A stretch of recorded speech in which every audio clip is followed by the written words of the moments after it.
اب یہ مسئلہ زیادہ اس لیے گرم ہوا کہ آپ کو پتا ہے کہ جب تک امریکہ یہاں موجود تھا تو مشرف صاحب نے جو غلط ڈیسیژن کر کے پاکستانی قوم کو اور پاکستان کے اداروں کو امریکہ کی جنگ کے اندر جھونک دیا، اس کی وجہ سے افغان عوام خواہ ادھر رہتی ہو یا وہاں رہتی ہو وہ پاکستان سے نفرت کرتی ہے، پاکستانیوں سے نہیں، پاکستان کی پالیسیز سے، اور ظاہر ہے کہ ہم بھی ان کی جگہ ہوتے ہیں تو یہ نیچرل ہے۔ اور اس کی پھر ایگزیجریشن یہ ہوئی کہ یہاں پہ ٹی ٹی پی بن گئی اور انہوں نے پاکستانی فوج کو شہید کرنا شروع کر دیا، عوام کے اوپر حملے کرنے شروع کر دیے اور پولیس کے اوپر حملے کرنے شروع کر دیے، جس کے اگینسٹ پھر ضرب عضب اور رد الفساد اور یہ سارے آپ کو پتہ ہے آپریشنز ہوئے۔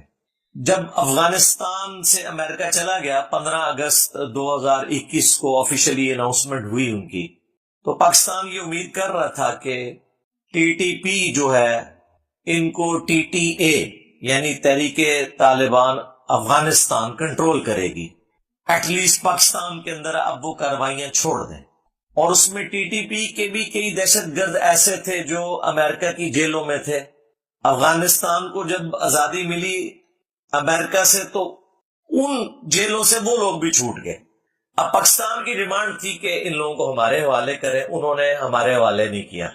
پاکستان نے پھر بھی صبر کا مظاہرہ کیا کہ ٹھیک ہے اپنے پاس بھی رکھنا ہے تو انہیں لگام دے کے رکھیں، لیکن آپ کو پتا ہے کہ پچھلے کچھ عرصے سے دہشت گردی کے واقعات کتنے زیادہ ہو گئے بلوچستان کے اندر، ناردرن ایریاز کے اندر۔ ابھی یہ حالیہ واقعہ جو ہوا میاں والی میں، جس کی ساری تفصیلات میڈیا میں نہیں آئی اور میں بھی بتا کے آپ کا دل دکھی نہیں کرنا چاہتا، اس کے بعد پھر پاکستانی فوج جو ہے نا انہوں نے کہا کہ اب ہم اس حوالے سے کلیئر سٹانس لیں گے، حالانکہ ان کو پہلے ہی پتا ہونا چاہیے تھا۔ دیکھیں افغان امور کے جو ماہر ترین صحافی ہیں نا پاکستان میں، بلکہ میں کہتا ہوں پورے سب کانٹیننٹ میں، وہ سلیم صافی صاحب ہیں۔ آپ پچھلے 10 سال کے ان کی جتنی بھی گفتگو اٹھا کے دیکھیں، وہ پہلے دن سے یہ کہہ رہے ہیں کہ ٹی ٹی اے اور ٹی ٹی پی میں کوئی فرق نہیں ہے، ایک ہی سکے کے دو رخ ہے۔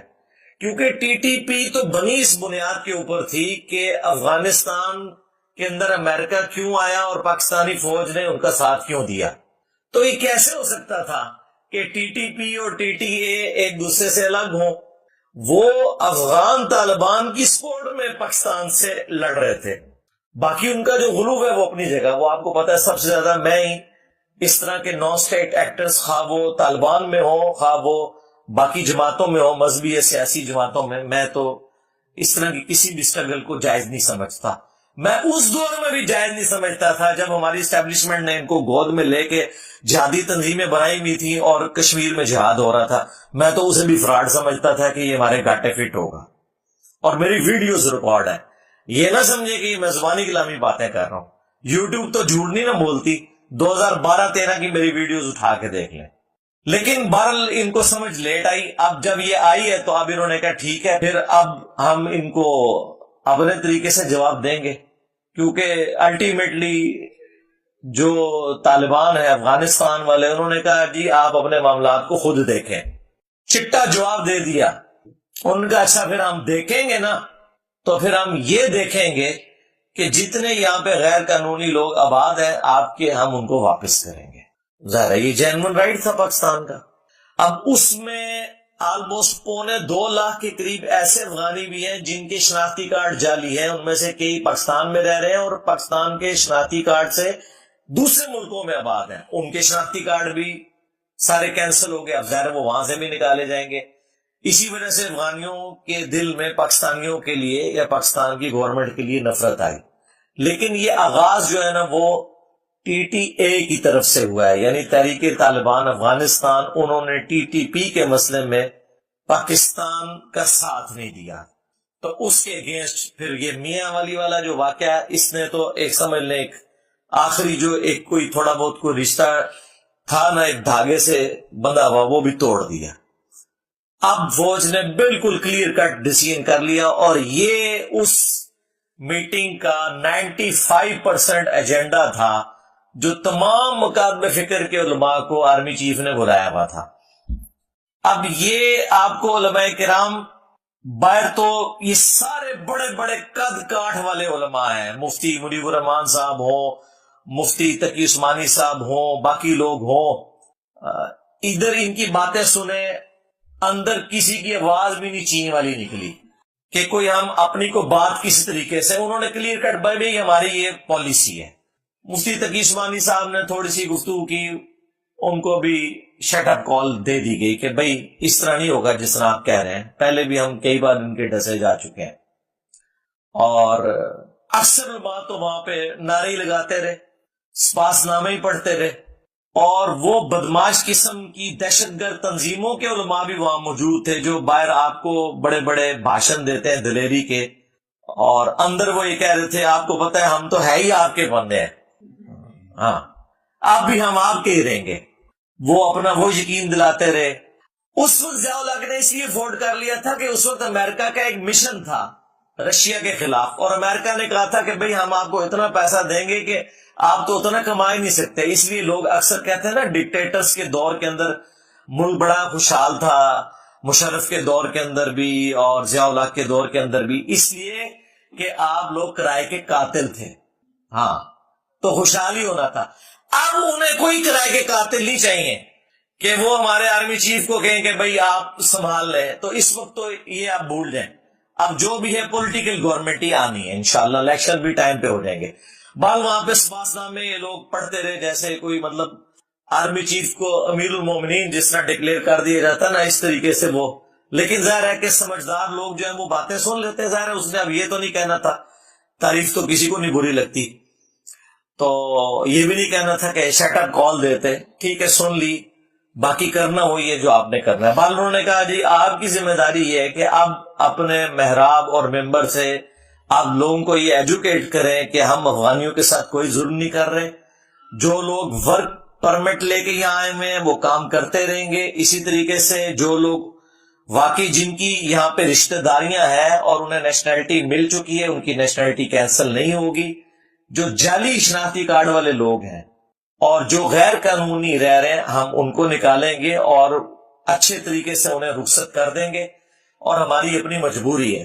حالانکہ میں سمجھتا ہوں وہ بےچارے وہاں جا کے ذلیل و خواری ہوں گے، کیونکہ 60% تو وہاں پہ پہاڑ ہے افغانستان میں، اکانومی ان کی بھی اتنی مضبوط نہیں ہے، زیادہ تر چوری کے پیسے کے اوپر چل رہی ہے۔ آپ کو تو یہ بتایا گیا کہ وہ تسبیح پھیرنے سے چل رہی ہے، نہیں، چوری کے پیسے کے اوپر اکانومی ان کی چل رہی ہے، اور ظاہر ہے چوری کا پیسہ اب جب رکے گا تو ان کی اکانومی بھی نیچے آ جائے گی، کیسے چل سکتا ہے اسمگلنگ کے اوپر اور یہ سارے معاملات۔ پاکستان کو اپنا لاس ہو رہا ہے آلموسٹ $7.5 ارب ہر سال نقصان ہوتا ہے اس چوری کی اکانومی کی وجہ سے، اور اس کا فائدہ ان کو ہوتا تھا۔ بہرحال اب انہوں نے ڈیسائیڈ کر لیا کہ یہ اب اینڈ ہے، اور مجھے نہیں لگتا اب یہ اتنی آسانی سے کوئی یہ پالیسی ریورس ہوگی۔ یہ میجر ایجنڈا تھا، اور علماء کو انہوں نے کہا کہ آپ جا کے لوگوں کو ایجوکیٹ کریں۔ علماء کو تو اس میں سے کچھ بھی نہیں ملنا، تو میں نے انہی علماء میں سے کچھ علماء سے جب پوچھا، انہوں نے کہا ہمارا دماغ خراب ہے کہ ہم جا کے محراب اور ممبر سے یہ باتیں کریں، اور کسی نے بھی نہیں کرنی۔ ظاہر ہے کہ جو میجر لوگ بیٹھے ہوئے ہیں بیچ میں وہ تو دیوبندی فرقے کے لوگ ہیں، وہ کب بھی افغانیوں کے بارے میں یہ بات کریں گے؟ وہ خود طالبان کے بینیفیشری ہیں، طالبان ان کے بینیفیشری ہیں، وہ بھی نہیں بات کریں گے۔ بریلوی کہنے کے بالکل ٹھیک ہو رہا ہے نا دیوبندیاں نال، ٹھیک ہے، اور شیعہ تو بےچارے ویسے ہی ضیاء الحق کے سنی شیعہ وار کے ڈسے ہوئے ہیں، ان کو تو اسٹیبلشمنٹ سے ویسے ہی کوئی ہمدردی نہیں ہوتی اس اعتبار سے، کیونکہ وکٹم رہے ہیں اس اسٹیبلشمنٹ کے جس میں شیعہ کا قتل عام ہوا ضیاء الحق کے دور کے اندر، اور اہل حدیث تو بےچارے ویسے ہی وہ تو ساڈے تو بھی تھوڑے نے، انہوں نے تو گوبر تھی کوئی نہیں۔ تو یہ اینڈ رزلٹ اس کا یہ تھا جی۔ باقی آخری 5 منٹ تسی دند کٹ رہو، تہاڈی بھی گل ہوئی ہے اتنے آخری 5 آپ سمجھ لے پرسن جو گفتگو تھی نا، وہ سیاسی جماعتیں جو فوج کے خلاف سوشل میڈیا کے اوپر ایکٹیو ہیں، ہاں، جو کی بورڈ واریئرز ہیں، ان کے بارے میں ان کا بالکل کلیئر کا سٹانس ہے کہ کسی کو نہیں چھوڑیں گے، اور وہ آپ کو نظر بھی آ رہا ہے۔ اور دیکھیں میں اپنے سٹوڈنٹس کو، چونکہ ہمارے سٹوڈنٹس میں تو زیادہ تر